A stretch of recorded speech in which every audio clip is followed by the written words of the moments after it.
What is going on, gunfighters? Welcome to Gunfighter Life, the podcast where we talk about gunfighting the right way, with God at the center, Judeo-Christian values, and real-world, first-hand experience. I am your host, Michael Melito. First and foremost, I am a Christian. I am a servant of God and a follower of Jesus Christ. That is number one in everything that I do, and this podcast is no different. God has blessed me to do many things in life, some of those that pertain to the podcast. U.S. Marine Corps combat veteran, assaultman, and after my time in the infantry, after my 2 combat tours, I was an urban warfare instructor for the Marine Corps under Mojave Viper. Also served in the U.S. Army, both full-time and part-time, National Guard. Also, private contractor for a 3-letter government agency. That's about all I'll say about that. Also, served in law enforcement, LAPD. I worked some regular assignments and more specialized assignments. Worked with the feds. I'm an FBI certified firearms instructor, have been for a long time. NRA certified. I also taught at one of the big civilian firearms training academies in the country. They're not affiliated with the podcast, so I don't throw their name out there, but I, anyway, taught for them. Been blessed to be a state rifle and pistol champion. God blessed me with a great talent for shooting, and by God's grace, I use that and pursue that. I have been a state rifle and pistol champion more than once in more than one state. I have been a West Coast regional rifle champion, and one more shooting competitions, honestly, than I can remember. Been very blessed in that. Also, hunting. Grew up hunting from a very early age. I've been able to hunt all over this beautiful country, from whitetail on the East Coast to mule deer and elk on the West Coast, and all manner of beasts I've been able to slay and eat, and I don't apologize for that either. Also been a professional big game hunter and guide. That's probably enough for now. Again, the primary thing is God, and so it is in my life. With that, what are we going to talk about today? We are going to talk about road trip guns, which you probably already know because you clicked on it, right? You probably clicked on the episode and read it. So, road trip guns. If you don't know, I live semi-nomadically and have been back and forth around the country I don't know how many times. I am driving right now. Don't worry, hands-free headset and all that stuff. But road trip guns. And I was thinking about this for a while, and something really took me by surprise. I stopped to see one of the patrons in person traveling across the country, and we're talking about guns, of course, and he said that I could have an AR pistol loaded in my car in a couple of states because it's considered a pistol and I have a CCW valid in that state. But I can't have a shotgun in the car loaded. But I can have an AR pistol because it's a pistol, and pistols are okay, but long guns can't be loaded in the vehicle. I thought that was not surprising because I was a cop. I know about all kinds of laws that don't seem to make common sense. But that really made me think of, let's talk about road trip guns, because there's a lot of nuances in this thing versus that thing. You know, if you listen, I encourage you to have a firearm on you all the time, a CCW. If you can plan your route so that you are legal to carry everywhere that you go, I would advise that, looking everywhere that you can go and having planned that out, having even if you live in a state with a constitutional carry, that generally doesn't help you out a lot if you go to another state if you don't have a permit. If you have a permit, it's usually good for multiple states. Are we ever just going to see them pass a national reciprocity bill? I mean, really, can we just get on board with that? I mean, honestly, of all the things, can we just get a national reciprocity bill? But anyway, not to turn this into a political show, do what you can to plan out your route. That being said, there are certain things. There are certain states that require 10-round magazines. So if you're going to that state, carry the 10-round magazine. It's better to have 10 rounds than no rounds. Here's why I really don't like the 10-round magazine ban that a lot of people don't talk about. You know how much engineering and time goes into getting a gun to function correctly, and how many iterations and changes and machining goes into making a reliable handgun, or any gun for that matter, any gun. And it's not a high capacity magazine, it's a regular magazine. If that gun is designed to be fired with a regular magazine, a standard magazine, and you go and put some other magazine into it, you're introducing all kinds of potential for failure. You're literally taking a higher risk with your life, and not just because you have fewer rounds, but because that gun was engineered for a regular magazine. Unless you're talking about like a 1911 or something, but a gun that's designed to be fired with a standard regular magazine. If you have to go and throw a 10-round magazine in for that, those are generally afterthoughts, and that's not the magazine that gun was designed for, and you're introducing all kinds of problems with that. That being said, if you're going to a state that requires that, a lot of places it's a felony. I remember as a cop in California, higher than 10-round magazine was a felony. And I do know laws are changing all the time in California, and I should use that to say in this, I am not a lawyer. You need to check. There are so many different laws and so many different jurisdictions, and you could even be fined in one state, but not in one city, right? So really do your research and know where you're going. Staying on the handgun topic, if you have to do the 10-round mag thing, do it. If you can't carry it on you, some places allow you to have a loaded gun in your car, some don't. So, and also some places consider, again, I'm not a lawyer, but some places consider a loaded magazine and no round in the chamber unloaded. Some consider that loaded. But if you can, have it as ready as you can have it, right? Some places require it to be different and magazine separated, so have it somewhere where you can quickly load it. Even if it's in a separate place, have it somewhere where where you can grab the gun, have it oriented the right way so you can grab it and it's in your proper firing grip quickly, and you can insert a magazine and rack it if you have to. Whatever the restriction is, you may have to do some workarounds. You may have to do some creative thinking to stay within the law and still be as prepared as you can be, right? So you may have to do something like that. You may have to, I don't know what the state is, but let's just say this was legal. You may have to have the gun unloaded in one part of your car and then the ammo in a different part of your car. And then if that's the case, at least put those in a place where you can load it as quickly as you can in those restrictions, right?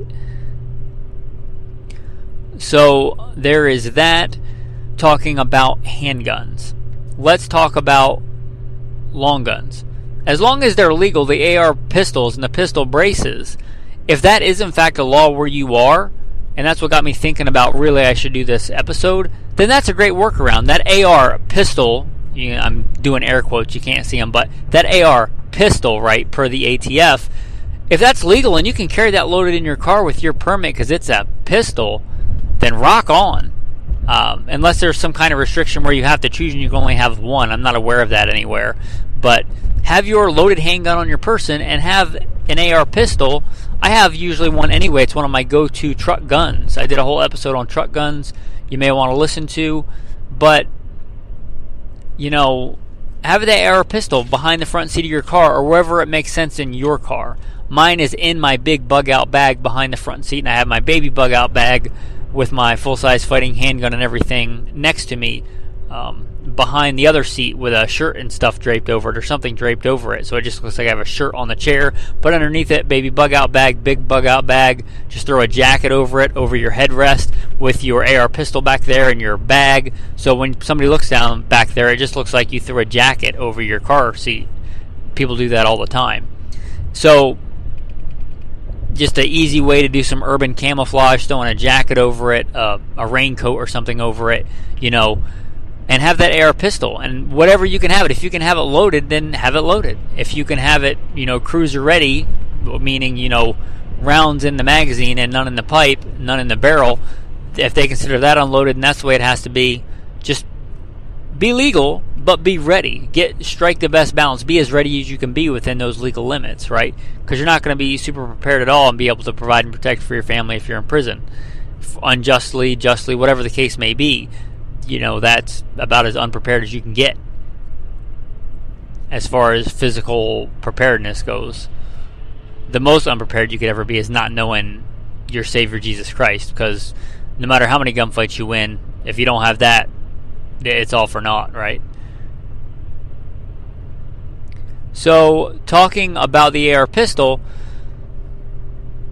those are not going to be legal in a lot of places. So let's say I'm totally legal in Pennsylvania with an AR pistol, and then I go to Maryland, and that's totally not kosher, right? And especially the high-capacity magazines. So that's something you got to consider. Now, what do?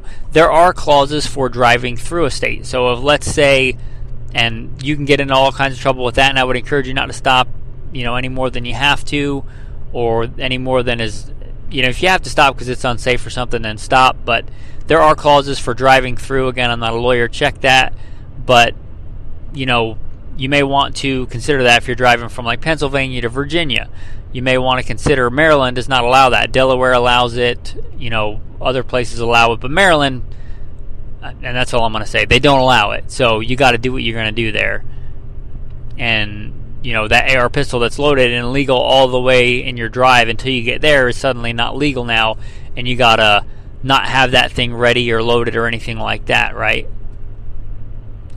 So a lot of places, ARs in general are not going to be legal, and you're not going to sit there, like let's say it's California, you're not going to sit there and Franken AR your AR and put all that crazy stuff on it just to go to California, right? So here's another option, and I'm a big fan of the shotgun. It's my one long gun I would grab if I could only grab one. Those are legal in all 50 states that I'm aware of. There's no state that prohibits shotguns. There's no state that I'm aware of that has like a magazine limit on shotguns.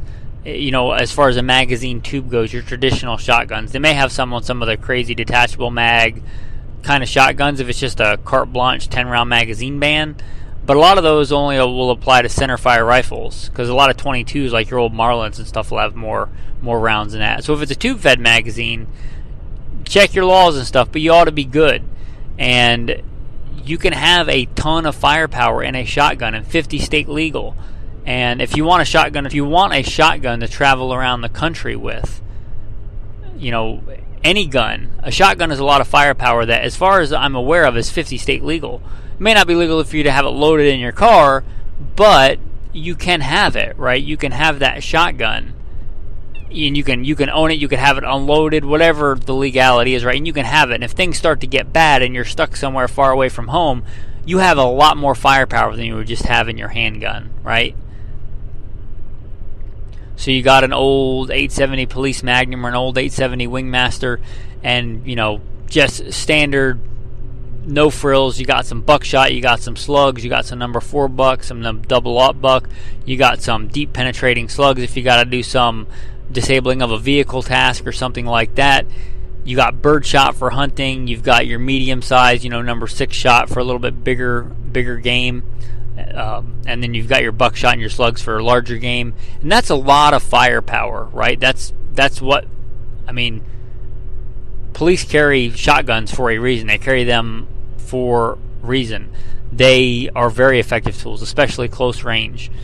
So why not have something like that that's 50 state legal and have it in your vehicle? If you got to unload it, that's fine. Know how to load it quickly. Can you just have the rounds in the side saddle? Because if they don't consider that loaded, the rounds are not in the gun. You can, if you know how to do it, you can really quickly shoulder that gun, grab a round, throw it in the chamber, and either hit the bolt release if it's a semi-auto, or run the slide forward if it's a pump. And you can do that really fast.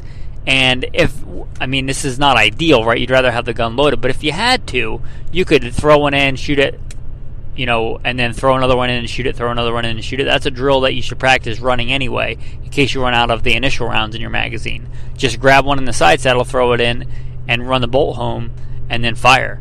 And then if you have a little bit more time, let's say you grab it and you don't immediately need it, you can, flip it over on your shoulder or whatever technique that you use, grab 1 or 2 rounds at a time and fill up the tube. It doesn't take that long. Throw one in the chamber, 1 in the tube, and then 2 more in the tube, and then reassess, and then if you've got time, top it off.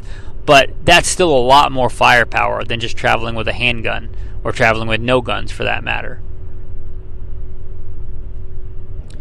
Another really creative workaround, and I saw this again from one of the patrons, Apparently, and I'm not a lawyer, but I take this at face value, verify this for yourself, but in some places, if the gun has a magazine in it, but the gun is disassembled, then it's not considered a loaded firearm.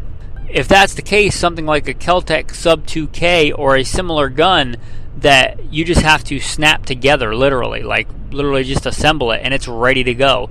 It's hot. My Ruger 1022 is like that, right? Like I keep and this is the only gun that I own that's like that, but the Kel-Tec Sub 2K comes to mind. The Ruger 1022 Takedown, so it's broken down into two pieces. It literally cannot be fired. But I can literally grab the two pieces, throw them together, do a quick twist of the wrist, and that gun's fully assembled and ready to go. The magazine's already in there. I grab the bolt, it goes forward, and I'm ready to rock and roll. Is that the best thing I would want in a vehicle side of the road shootout? No, it's not.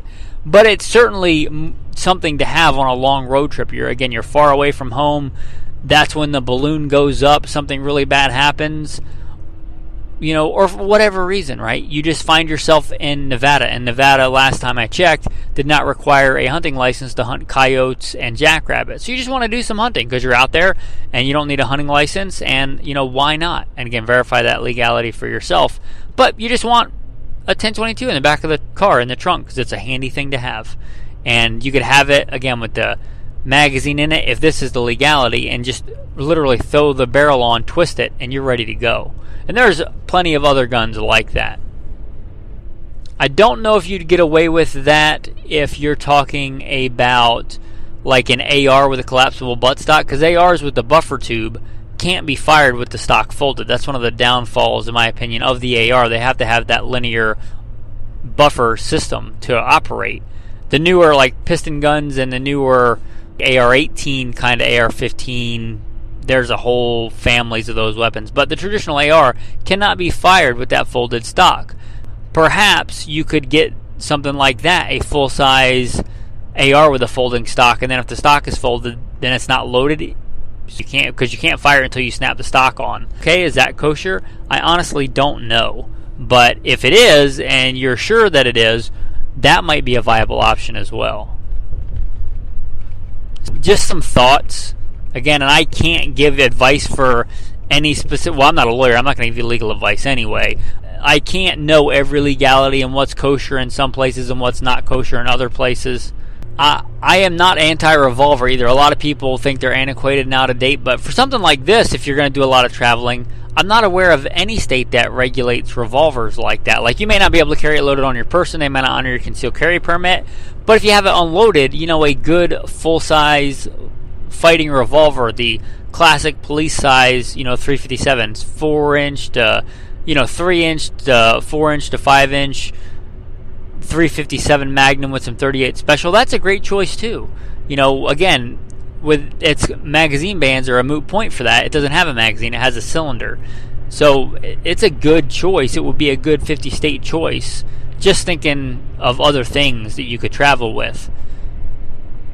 And if you do have to go through an area like that, or you're stopping in an area like that so you can't get the travel through clause, and you're going somewhere where you can carry, you just have it unloaded or whatever while you are in that one place, and then carry again when you're in the place where you can carry. It's not ideal, but it is what it is, right? Another thing, and check this out for yourself, but a lot of places will consider your domicile completely different. Like, you have different rights, and I was a police officer in California, so we refer to it as a domicile, right? So wherever you live, they would consider that your domicile, and a lot of those weapons restrictions do not apply to your domicile, right? So you might be able to have things in your domicile that you can't have on your person. So you might be able to have a fully loaded, rifle or shotgun in your domicile, but you can't have it on your person or in your vehicle or whatever the case may be. So look at that too. And a lot of times, and check this for yourself, hotels, when you are staying there, when you are paying to live there for a certain amount of time, and Airbnbs are new, so I'm not really sure about those, but anything like that may be considered your domicile. So even though you can't carry the loaded gun on your person, you may have to have it unloaded in your car, and then you get to your hotel room and you load it for the night, and if somebody breaks into your hotel room, you have a loaded gun, totally legally, and then when you have to go back to your car, then you unload it. Is that ideal? Is that great? No. Also, a lot of places will consider private property different. So if you own a property, a business or something like that, you have different rules because that's your property. Again, check all that out for yourself. Use the system to your advantage. I'm not telling you to break the law. I'm telling you to know the law and work within it and be creative. Another thing often overlooked, and I'm going to tell a story about myself here that may or may not have happened because the Fifth Amendment, right? So I was at one time a traveling firearms instructor. I would travel all up and down the East Coast teaching. And I knew that I was going to teach a class in Massachusetts. So it was like a home security, home defense kind of class. And I was going there, so I did my best to do all the Massachusetts stuff. And I went through my car, and I thought that I got everything out of there. And I was so focused on the gun stuff and the magazine stuff and being compliant with that. And I drove down there, and I got back, and I realized I completely forgot about the knife in my pocket.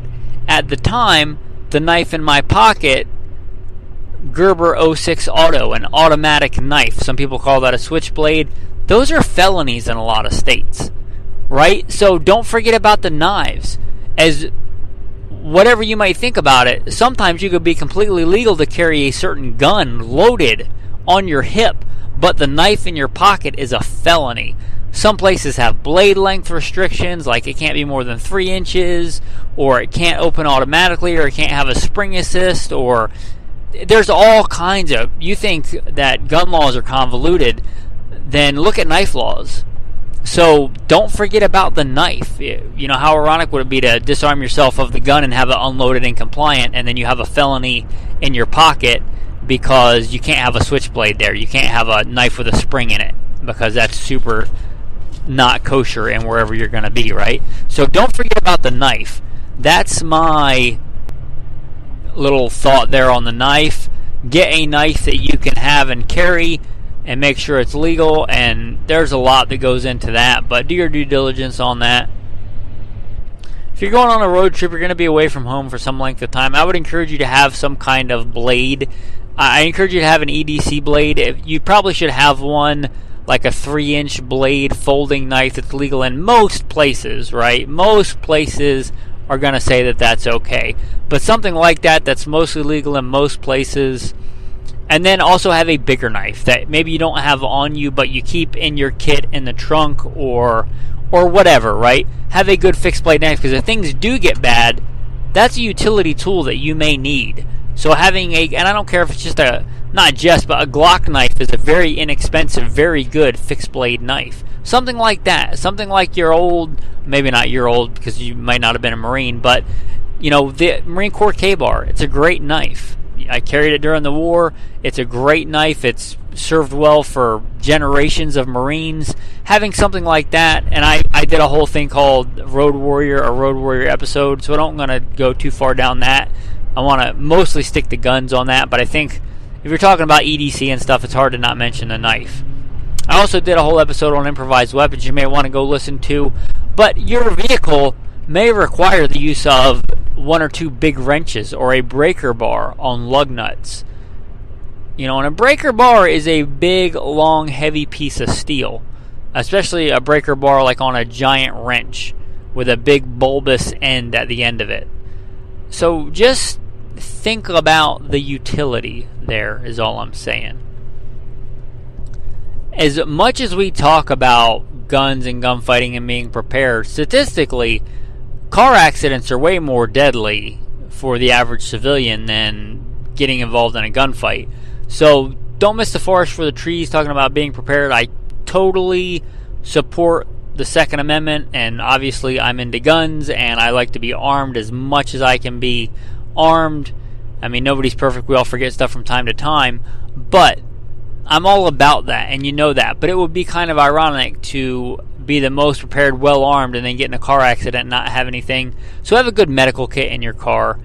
You know, have a good emergency medical kit in your car. Maybe not, hopefully not for you. Hopefully not for anybody ever, but maybe for somebody else. Maybe you see a pretty horrific car accident. As you might imagine from my background, I've seen quite a few, and it's good to have some stuff on hand. You know, I hope they've changed this, but when I was LAPD, we didn't even carry tourniquets. Like, I carry a tourniquet usually now as a civilian.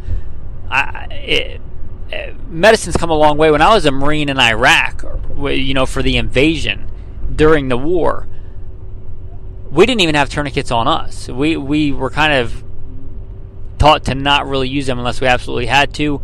Anyway, medicine's come a long way. It would be kind of sad to not have a decent medical kit in your car. That's all I'm saying. A tourniquet, some packing gauze, things like that, knowing how to use it. So don't miss the forest for the trees there. Probably more likely to need that statistically than a gun, although I encourage you to have both. If you need a tourniquet, a gun's not going to do. If you need a gun, a tourniquet is not going to do. They're specific tools for specific applications. Be prepared. Before I get to the tactical tips of the day, and there will be several, I believe, want to talk about Patreon.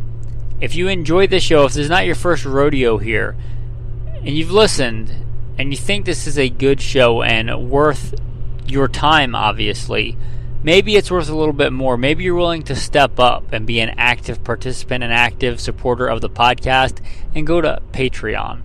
There should be a link in the show notes. Just click it. Just check it out. There's a bunch of stuff on the Patreon page that's just for patrons. There's some stuff on there that's for the public. If you want to check it out, there's stuff on there that's completely free that you can look at. And for the fraction of the cost of a box of ammo, you can sign up for Patreon. So I hope you will at least consider it. There's a lot of really cool, again, content just for patrons on there. And if you want to, you become a patron and you want to become part of the insider circle, we have like a daily chat, except for Sabbath where I take the day off. We have a daily chat where I talk to those guys, and it's not just me helping them, we help each other. It's iron sharpening iron. And if that's something you want to be a part of, you know, you want just a group you can talk to about manly stuff, about God, about firearms, about survival stuff, about whatever. You know, it could be about all kinds of things. It could be about canned food. I'm blessed to be part of that, and maybe you want to be part of that too. Anyway, that's on Patreon. Again, go check it out. There should be a link in the show notes. I don't often mention it, but there is merchandise if you want to go to goodshepherdtraining.com. Again, it's goodshepherdtraining.com. All right, with that, let's talk about the tactical tips of the day. And there's going to be a few.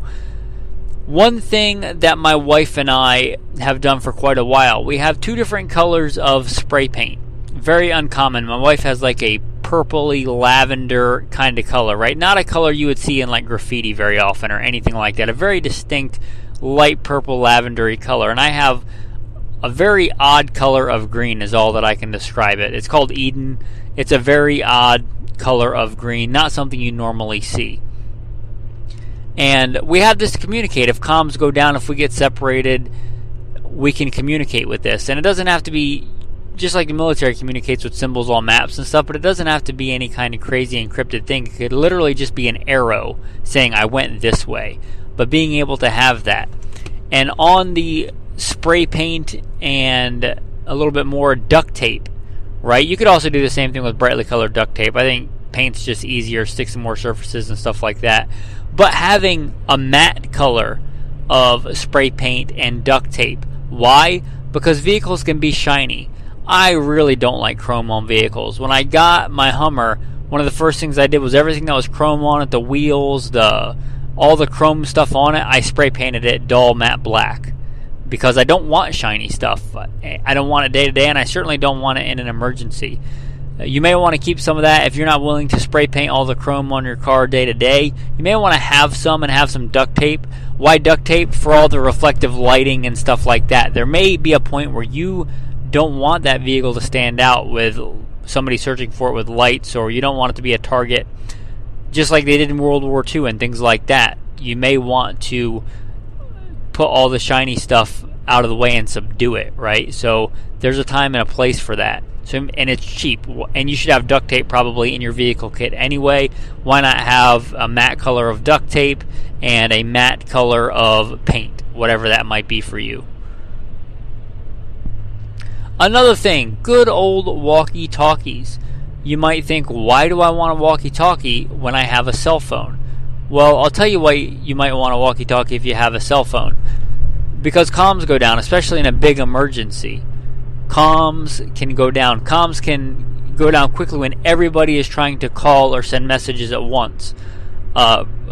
Tactical tip inside a tactical tip. If you ever do find yourself in a big emergency, a lot of times calls will just not work. They'll get dropped. The network is overloaded.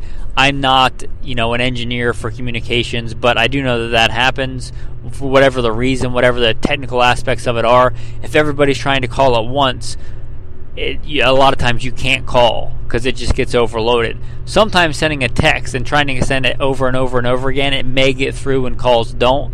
But having the walkie-talkies, they're not expensive. I'll be honest, I haven't done very good on this road trip about keeping my walkie-talkie charged. It usually goes dead. But having a walkie-talkie if you have multiple vehicles, right? So you can talk between the convoy, let's call it. So you can do that. And it's cheap, it's low tech. You don't need some super encrypted secret squirrel thing, just a regular walkie-talkie. So if you're in a convoy and you get separated, you're traveling with one or two other people, you can communicate back and forth. And you probably should have walkie-talkies anyway, right? Also, if you're going on a road trip and you're going to be spending a certain amount of time in this city or that city, have some rally points. That's not just for the military. If something happens, if comm goes down and your wife happens to be out shopping for shoes, and you happen to be at the gym working out in whatever city that you're in for a week or two visiting family or whatever, have a rendezvous point. Maybe that's where you're staying. Maybe it's another rally point. If we're in Portland for the weekend visiting family and things get bad, we're going to meet at the Rose Garden. Or if we can't get there, we're going to pick another fallback location. But that's something I would do almost always when I was the commander of a tactical team to stop active shooters. I guess I forgot to mention that in the bio. I usually do in the bigger one.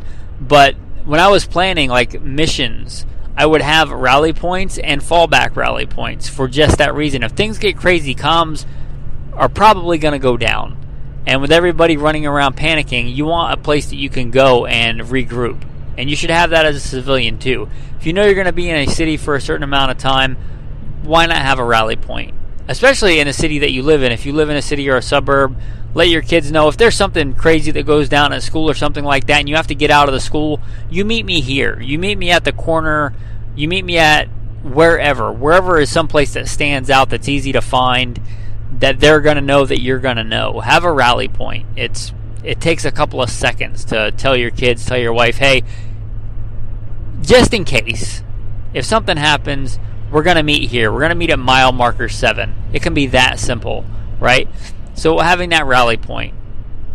With that, hopefully what you've been waiting for, the tactical verse of the day. You'll find this back in Genesis. Sin is crouching at the door, and its desire is for you, but you must rule over it. Be a man. Be in dominion. Be in control. That means of yourself as well. With that, men, thanks for listening, and have a blessed day.